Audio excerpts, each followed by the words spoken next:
Welcome to this masterclass on the jazz standard My Funny Valentine. This is a beautiful jazz standard and I'm going to show you how to play a sophisticated and elegant solo piano arrangement. So let me start with a quick performance and then we'll jump into the tutorial.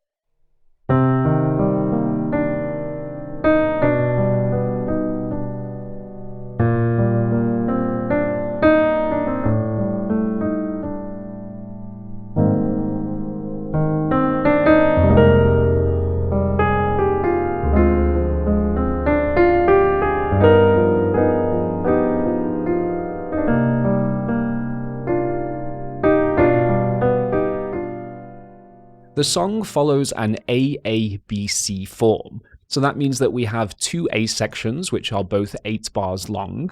We then have the B section, also known as the bridge, and this is also 8 bars long, and it contains a modulation to the relative major. We'll explore that shortly. We then have the C section, which is a little unusual because it's 12 bars long, so we say that the C section has a 4-bar extension. The C section does share a lot of similar harmony and melody with the A sections, but because it has a 4-bar extension, that means that we can define it as a C section. So in this lesson, I'm going to explain some of the common mistakes that beginner jazz students make, and I'm going to show you how we can take the lead sheet for My Foolish Heart and turn it into a sophisticated and professional sounding solo jazz piano arrangement. So let's take the first 8 bars. That's what you can see here on the screen. Now, the first thing you should notice is that we have 4 bars of C minor.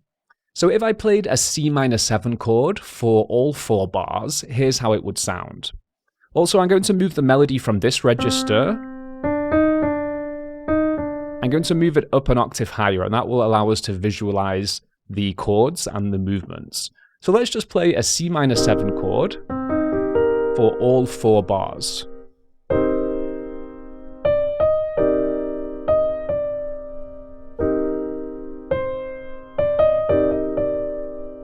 You'll also notice that I did change the phrasing of the melody, and I'm going to explore more on this shortly.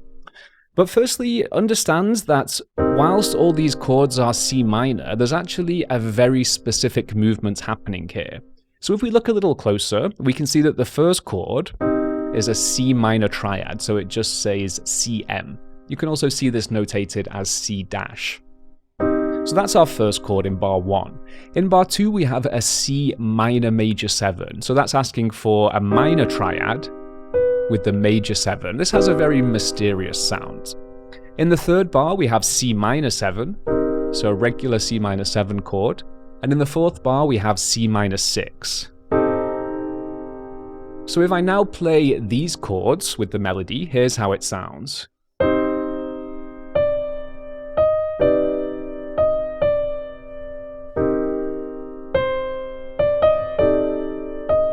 And that would go down to A flat major 7, etc. So there's still one tweak that we're going to make here, and this will create a much smoother transition from the bars of C minor to the A flat major 7 in bar 5. So notice that when we have the C minor triad here, the major 7th is up here, so that's the C minor triad and C minor major 7. However, if we put the major 7 on the bottom, we can then create a descending bass line, so that would sound like this. Bar 1 to bar 2, to bar 3, then to bar 4, and then very smoothly down to A flat major 7. So what's happening there? Let's look at this in a bit more detail. Firstly, we have a C minor triad. We then have a C minor major 7. And what I've done here is I've just swapped the root of the chord for the major 7th. We then have C minor 7, so again I'm going to drop the major 7th down a half step. Now we have C minor 7 without the roots, and then if I drop it down a half step again, we have C minor 6. Now this can be quite confusing to visualize. If I put the root down here, it will make more sense. So C minor triad, C minor major 7, C minor 7, C minor 6. But what you have to understand is when playing jazz piano, it's very common to omit the roots And in this case, when we omit the roots and add this descending chromatic line, it leads us very smoothly down to A flat major 7. So notice the position of my hand stays pretty much static. It's just my lower fingers which are outlining this voice. And then down to A flat major 7. So let's play the first line all together and then move on to the second line. So from the top, C minor major 7, C minor 7, C minor 6, and now down to A flat major 7, to an F minor 7, and then to D minor 7 flat 5, to G7. And that takes us on to the second A section, which starts here. And we'll get onto that in a second. So what I showed you there was root position 7th chords, and whilst these can be used in jazz, most often we opt for two-handed spread voicings. So before we play the spread voicings, let me show you a different way to voice this descending minor sequence. I'm now going to bring the melody down here to where it's originally written, and I'm going to play a C minor 7 in root position.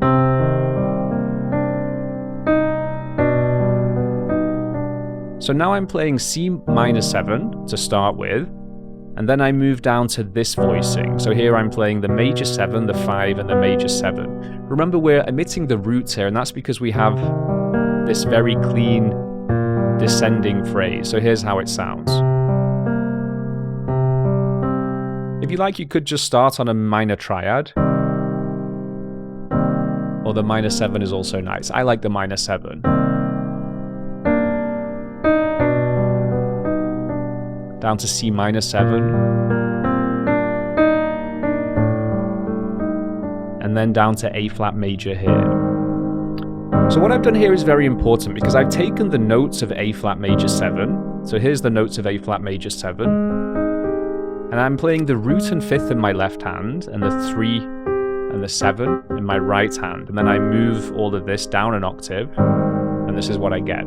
I wouldn't use this fingering, it's just so you can very clearly see that I'm just playing those 4 notes, but in this position. This is called an open position voicing. So a closed position voicing means the notes of the voicing don't spread past an octave, so that's an octave. And here you can see the notes of the 7th chord are within the space of an octave. However, when I play the roots 5, 7, and 3, there's our octave, and you can see I now have a bigger spread. And there's many ways we could voice these, we'll get onto this a bit later. But right now, just see that this spread position, or this two-handed spread voicing, creates a much more balanced sound than if we were to play this. This can sound quite dense and clunky, and if we play this, it sounds much more resonant. Another point I wanted to make is that the melody on jazz standards is very flexible. So what you're seeing on the page is merely a representation of how the melody could be played. If you listen to a handful of different vocal versions of this song, you will hear that the vocalist phrases the melody in their own way. They will alter the placement of the notes, they might stretch some sections, or they might condense some sections. Let me show you. So I could play... So notice there I played this section in the second bar very quickly, and then instead of hitting the root at the start of the third bar, which you can do, we could actually hold off on that, so it could sound like this. And then to the third bar, and my melody takes a break, and then down to the A flat major 7. I'm also adding the 9 in there, I'll get onto that in a second. But so understand that it's very important to listen to different vocal versions. So this will give you more inspiration and more ideas on how the melody can be phrased. So ultimately, if you play the melody exactly as it's written on the lead sheet, it's not going to sound too original, and in fact sometimes it's going to be missing a lot of the personality that we find in jazz recordings and in jazz performance. So let's continue with our analysis of the spread voicings. Again, I'm going to play as I have done so far for the first 4 bars. Notice my left hand is now arpeggiating the notes. So whilst we can hit them all at the same time, notice now I'm playing the left hand's chords, all the notes all simultaneously. And that's a bit of a stretch. I'll talk a bit about the hand movement shortly. But notice if I arpeggiate these notes, it just adds a little bit more interest. And then down to A flat major 7. So here's a spread voicing for F minor. And if you listen to the difference between this and this, you'll hear that this version is much more resonant, and it's much more balanced. And excluding the melody notes, if you look at what I'm playing, I'm just playing these 4 notes, so root, 3, 5, and 7, and I'm taking the 3rd and 7th in my right hand, and the root and 5th in my left hand. And there's many ways that we could add to this. We could play this, or even this. And we'll get onto that shortly, but for now, just understand that playing root 5, 3, 7, and melody, or alternatively, you can just look at this as splitting these 4 notes in between 2 hands. It creates a much more balanced sound than playing the 7th chord in its root position. This is one of the main things that we explore in our beginner and early intermediate courses over at PianoGroove.com. It's training you to visualize the notes of the 7th chord split over 2 hands. And once you can do this, it then opens the space to add all of these beautiful textures. So let's go from bar 5. We have A flat major 7, thumb comes under, F minor 7, and the melody then walks down. So that would be our root position voicing. But what I see here is that the 3rd is the melody, so I would play that like this. Or alternatively, we could put the root down there. So this is a 2-5 progression, so the 7 of the D minor 7 flat 5 is going to fall a half step, and that will take us to a G7 chord, G7 melody. And an interesting thing is the flat 5 of D minor 7 flat 5. So D minor 7, D minor 7 flat 5. If we keep that note down when we move to G7, it becomes the flat 9. So here's G7, the 2nd or the 9th degree, and that will be the flat 9. And that adds this lovely tension to the G7 chord. So here's without the flat 9, with the flat 9. You can hear it just has a little bit more tension. So let's play that all together, and then we'll move on to the second A section.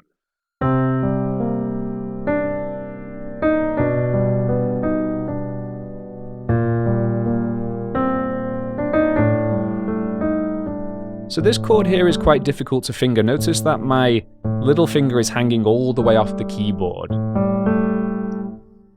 If you do want an easier way to voice this section, you could play just a triad, either here,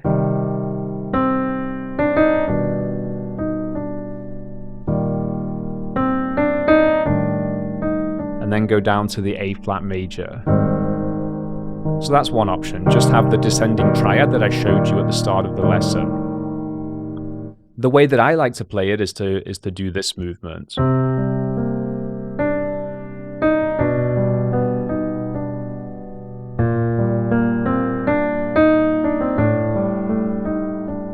And then down to A flat major. So beautiful. Just toggle the notes, and we always have this 7 dropping to the 3rd when we have a 2-5-1 progression. And that would take us to the C minor in bar 9. So let's look at a few chord extensions, because we want to try to make this sound a little bit more sophisticated, and we want to make the harmony a little richer. So let's now play just the C minor to start. Remember, you can phrase the melody however you want. And now instead of just playing A flat major 7, I'm going to add this note. This is the 9th. If you think of an A flat major 7 chord, that would be the 9. You can also think of this as the second note of the scale. So we have A flat major 7, A flat major 9. Just listen to the extra richness that adds on top. But what I'm thinking here is, well, this is the voicing, so I don't want to play the 9 up here because that's going to interfere with the melody. Instead, I'm going to put the 9 right here, just tuck it underneath. And it's a subtle but a very interesting addition. So from the top,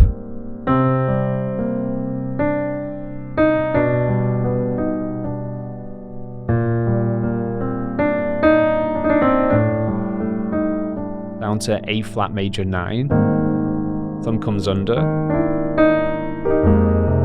And this is a really nice voicing. So if you can reach this, which I'm sure most people can, all we have to do now is also play this note in the left hand, and we can play that in both hands actually. And notice my thumb is now not just playing one note, but 2 notes. So this is one way to play it, so we could add the extra 9th up here.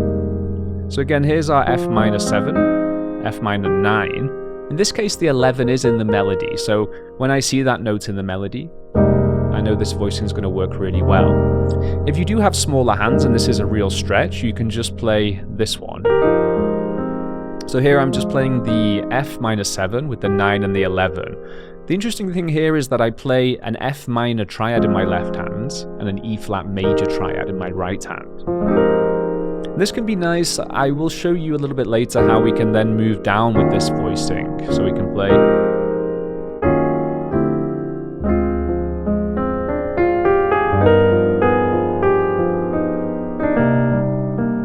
And then you can hear this is starting to sound even more sophisticated. So from bar 5, we have A flat major 9.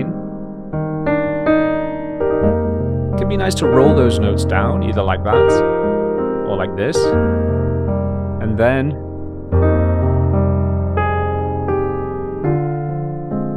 so notice that the melody now is static. And so when I see this, often I'm thinking, well, how can I add a little bit of extra movement? So what I would do is move the root down here. So the left hand moves 1 octave lower.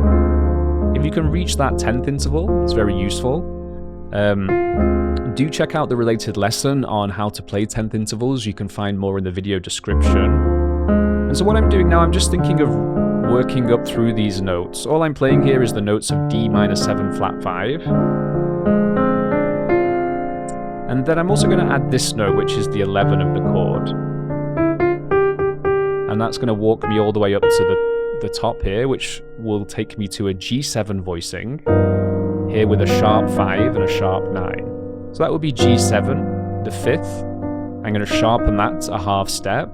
You can hear that's already adding some tension. And I'm going to take the 9th and sharpen that a whole step. And then we have this beautiful voicing. So now when we play bar 6 to the D minor 7 flat 5, just walk up the chord tones. And then beautifully we're into the second A section.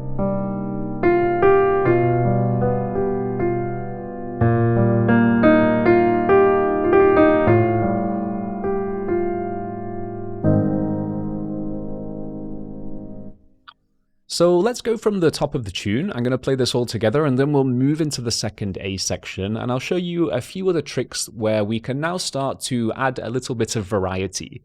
Because one thing you should be aware of is when we compare the first A section that you can see here on the screen, when we compare this to the second A section, notice that it's largely identical. The only difference is the final 2 bars. The final 2 bars of the second A section has different harmony because it's preparing a modulation into the B section, or the bridge, and we'll get onto that shortly. So let's go from the top.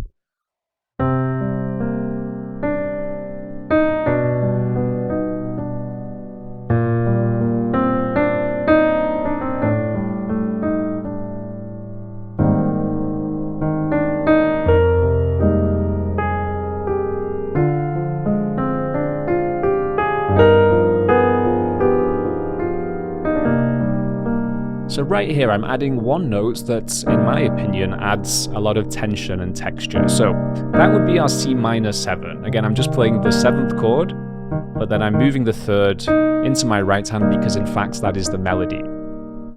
And so one of the best ways to start creating jazzier sounding voicings is to add the ninth into the chord. The ninth is always the second note of the scale, but it's up an octave. You can also look at this as a half step below the third on minor chords. So if I played a voicing like this is very nice because we have the melody and then we have the ninth here, which just adds a little rub on the melody notes. It creates a little bit of tension. So, and coming down from the G7 altered that I showed you, it creates a very nice effect. And then we can play this melody with a single note melody line. Again, notice I'm keeping my left hand the same as the first time. Another interesting point there is that the melody is very similar, but it's just transposed up a minor third. So the first line in the A section, in the first A section, is.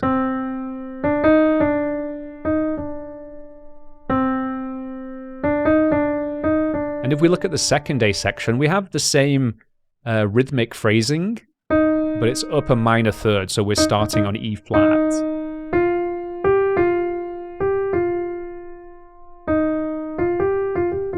You'll notice sometimes that I add little turns, things like this. Let me show you.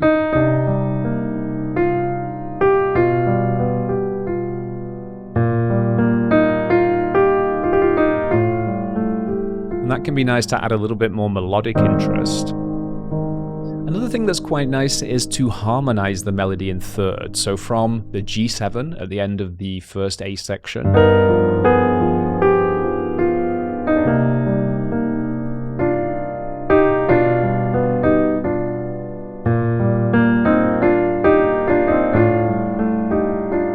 then down to the A flat major 9. Notice now we have this note on top, and again our melody changes. And this chord here is perhaps the most interesting, to me at least. It sounds like this. So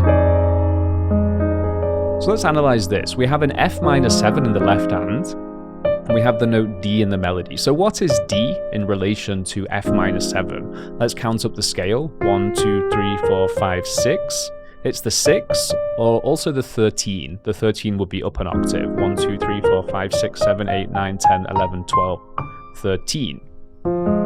So this is a very colourful note, and there's some interesting voicings we could play here. If you remember, in the first A section, we played this voicing.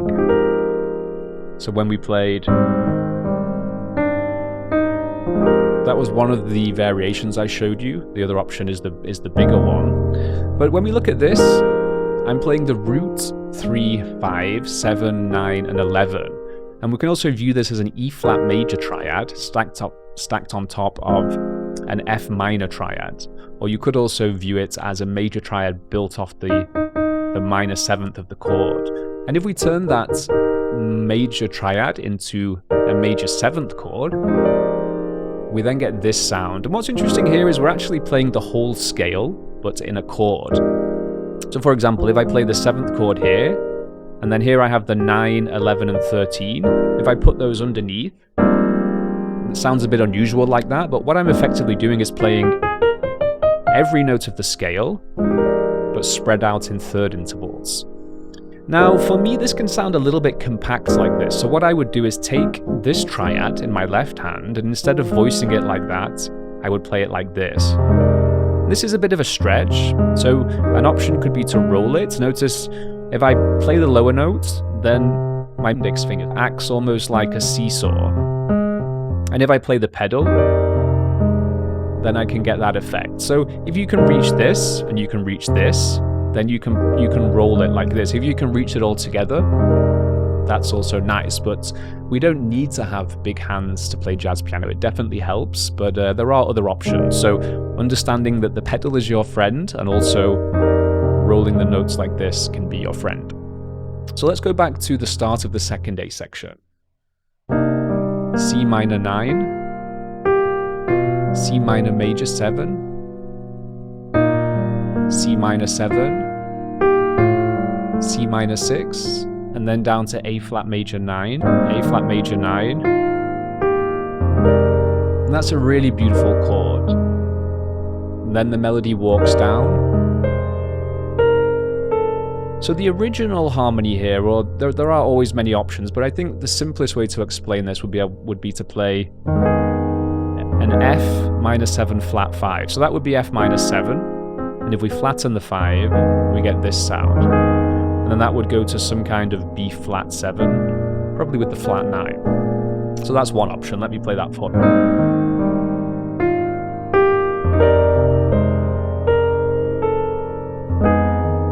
Then we have a bit of a break here melodically, and then to the B flat 7, and I would add this note, the flat 9. So again, this is the same relationship we looked at earlier, so the flat 5 of the chord, of the 2 chord, becomes the flat 9 of the 5 chord.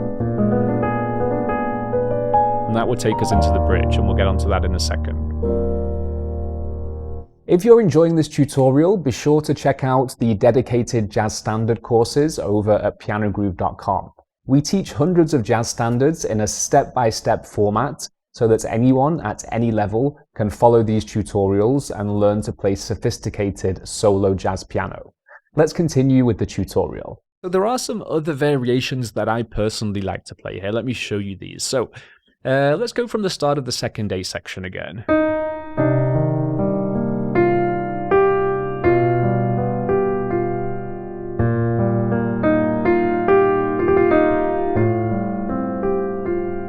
So what I like to do is play the A flat major, but add this scale run here, so, and that stops here. So what I'm actually playing here is an A flat major scale, but there's one slight variation. I'm adding this note D instead of D flat. This is called the sharp 11 of the chord. I don't really want to go into too much detail here because it will make the video too long, but effectively I'm just raising the 4th note of the scale, and this just creates a little bit more of a free-flowing scale. So we'd have, which is really nice, and you can play this at your own tempo. So firstly, just practice the scale there. It's just the A flat major scale, but with the D flat sharpened to D. And here I do add the note D flat because it creates this nice chromatic approach into our F minor 13 chord. And I'll show you some different options for this section, because there's a few alternate chord changes that I personally like to add. So let's play through from the start of the second A section. Going from the G7 a bar before.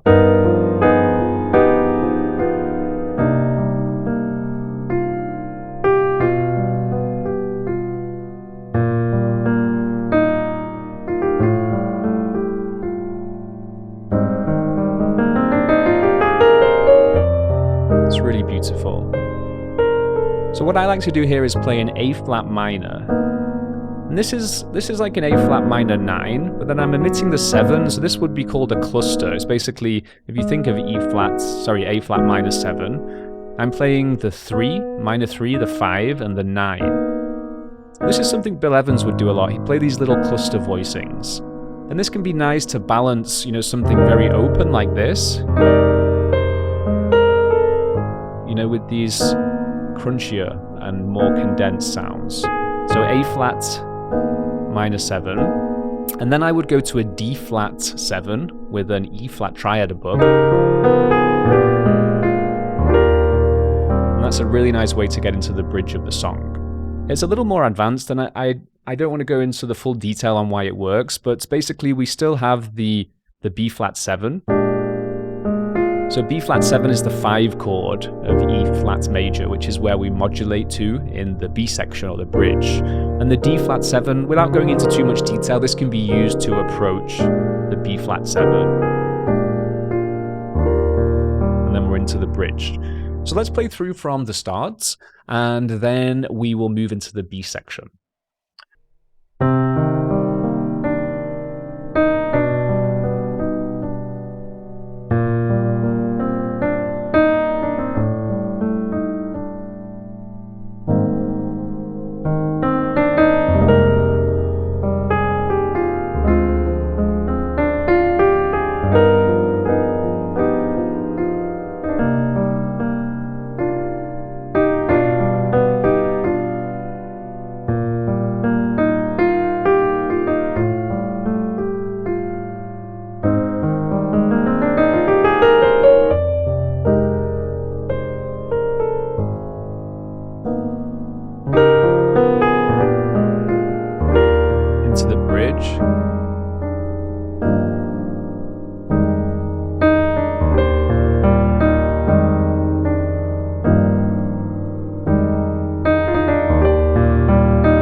So the bridge contains a very interesting modulation. So for the A sections, they're quite firmly in the key of C minor. When we move to the bridge, however, we're now modulating to the relative major. So if you think of the C minor scale, and if we move that up a minor third, and if we play the same notes,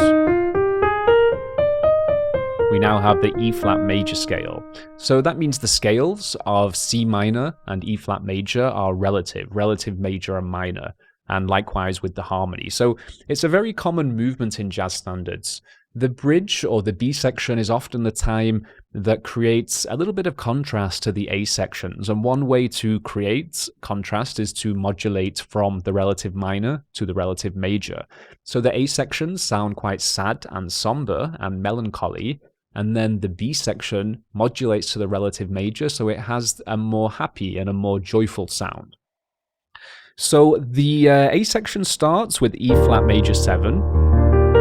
So here I'm just thinking, here's E flat major 7, root 3, 5, 7. I have the 5 up here, the 3 here, the 7 here, and I'm going to play the root on 5. If we perhaps played like this, see, this is exactly why playing with root position voicings like this can be problematic, because often it will interfere with the melody. So notice now the voicing and the melody is the same note. And you can hear it's overlapping and it doesn't create a very pleasing sound. It is possible to do, but I think you'll agree it doesn't sound as sophisticated as... So let's break down these voicings. We have E flat major 7. Notice here I'm taking that triad, so root 3 and 5 of the 7th chord, and then I'm arpeggiating that. So instead of root 3, 5, I play root 5, 3. This creates a very solid foundation. And then I look at the melody note, I see this is the 7 of F minor 7. So this is going to work with the previous voicing construction that we use, where I play the 3rd and 7th in my right hand and the root and 5th in my left hand. And if you listen to the difference, this one just sounds much more grounded, and it also allows the melody to sing on top.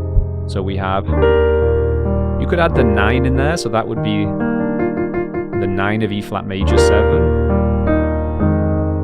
So these are my voicings that I really like to play here. So this is quite an interesting chord here, because if we look at the G minor, we have, if we think what's this note, E flat, in relation to G minor. So there's G minor 7, the 5th, it's the sharp 5. And so that gives us this kind of sound. You could also look at this as an E flat triad with a G in the bass, but then if we add this note, I prefer to see that as a G minor. You could also look at it as an E flat triad, add 9, so that would be the 9. So it would be E flat add 9 over G. That's another way to write it.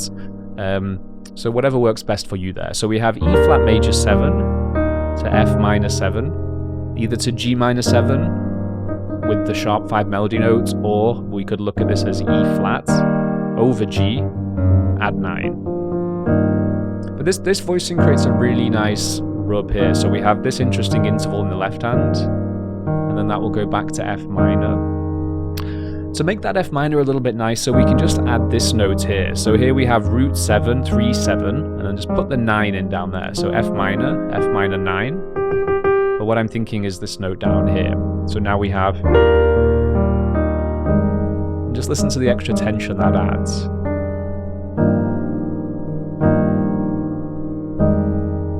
So it might be nice to practice that. It's a very beautiful sequence of chords, so you can just cycle around this. And then we can add the melody on top. So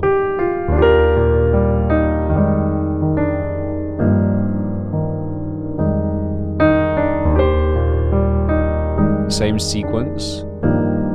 And now it changes slightly, so we have E flat major, again E flat major 7, pretty simple voicing, just playing roots, 3rds, 5ths and 7ths. And I'm doing this trick in the left hand, so it could be nice to isolate that. And now we have a G7 chord. So there's a G7. Could look at it like this.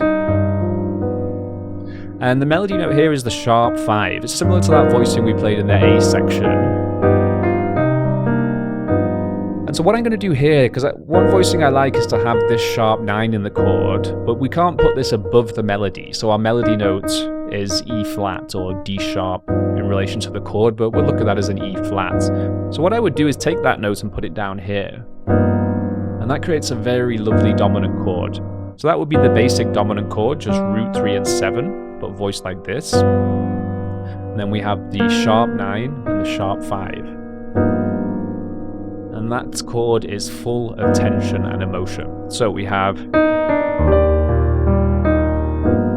G7, and then we have this very interesting cadence. So this is kind of similar to what we did in the A sections, where we have a C minor. I'm playing this with the 9 as well, so C minor triad, 7, 9. Third is the melody. And then we can play a B9, so B7, B9, which takes us to B flat minor 7, A7 sharp 11, and then to A flat major. So those are called passing chords or chromatic passing chords. We have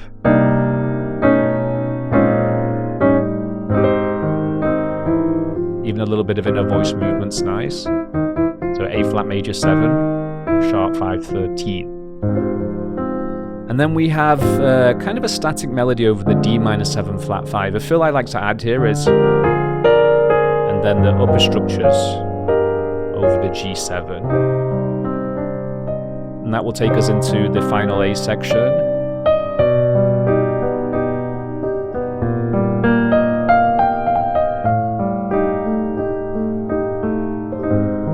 Which is really beautiful. So let's go from the start of the B section just to cover that in a bit more detail.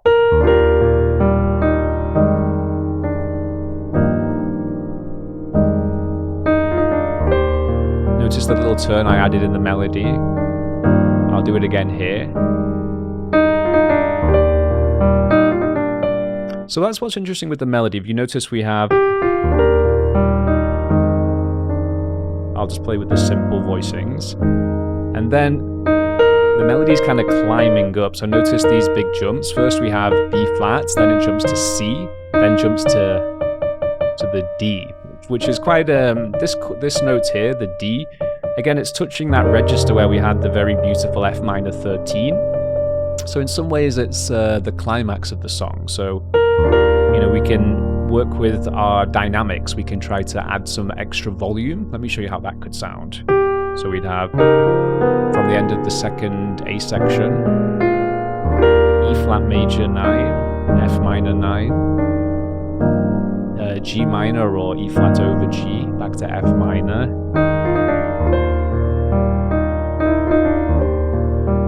Again, we're building the tension. And then here, the passing chords. Then let's add the nice fill.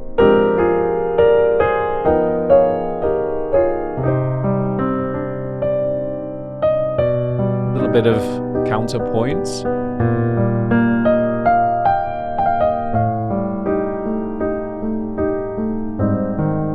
The melody actually goes up here now. And so what I'm doing here, if we look at the D minor 7 flat 5 before, I'm harmonizing the melody in third intervals.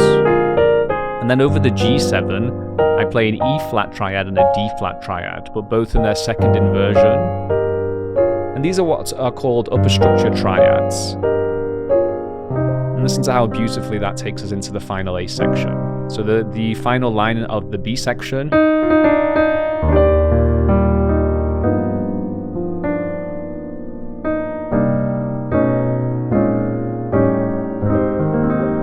Can arpeggiate that up if you like. To learn this technique, I have covered this in a few different fills. To learn this technique, I've covered it in a few different courses on PianoGroove. So the ballad fills course is a good one, but I'm basically just taking the notes of a C minor triad with the top and bottom note doubled. So that C minor triad is the 3, 5, and 7 of A flat major. And then you could play these rooted, or or here I'm playing rootless voicings, and we cover this in our rootless voicings course. So when we're playing jazz piano, the more types of voicings that we have available to us, the better our playing will sound. Simply put, the quality of our jazz piano is largely defined by the quality of our chord voicings, and it's one of the main things that we focus on over at PianoGroove.com. So anyhow,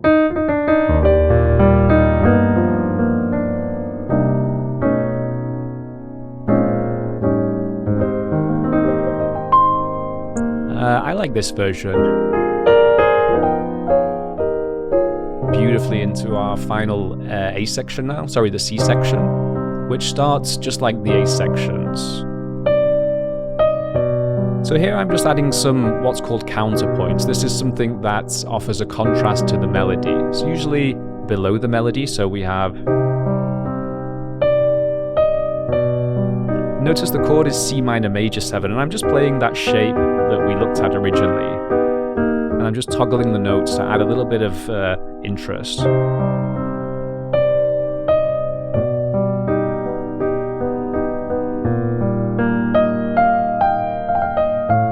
Again, toggling the notes of the C6, A flat major 7.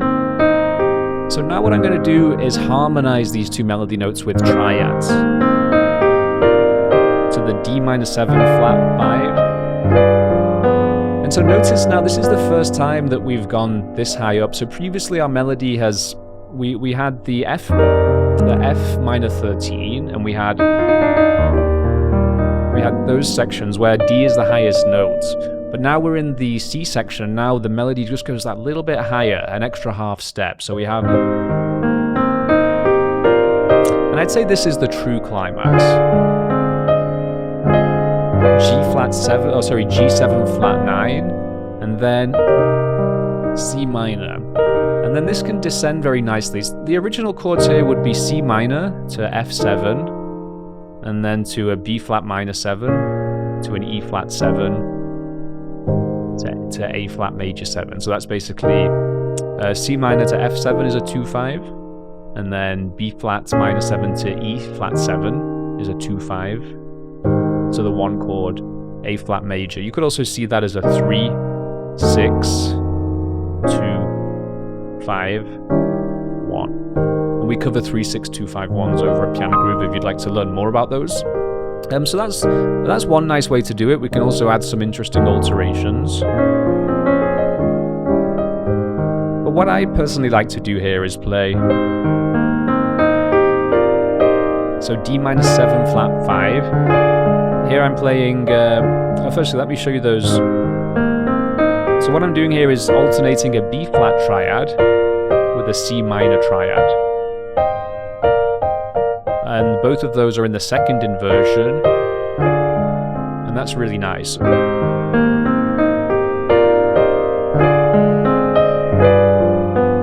And then C minor 7, we could go to a B7, which is the tritone of F7.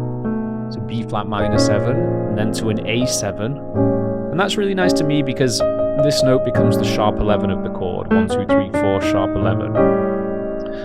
We cover this in our course on chord alterations, and then down to A flat major.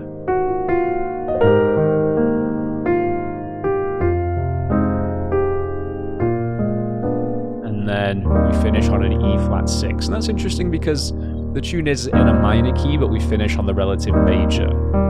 So we can quickly spin that round with an A7. Here I'm playing A7, sharp 5, sharp 9, D minor 11, flat 5, the G7, sharp 5, sharp 9 voicing we looked at before. And here's a nice voicing to finish. C minor 6, 9.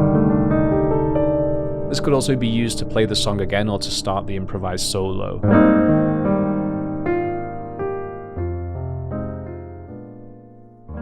So I hope you've enjoyed this tutorial. My Funny Valentine is a beautiful jazz standard to play. It's actually one of the first tunes that I ever learned, and I still get a lot of enjoyment from playing this arrangement. Do check out the jazz standard courses over at PianoGroove.com, where we cover lots of different tunes in the same format. I hope to see you there.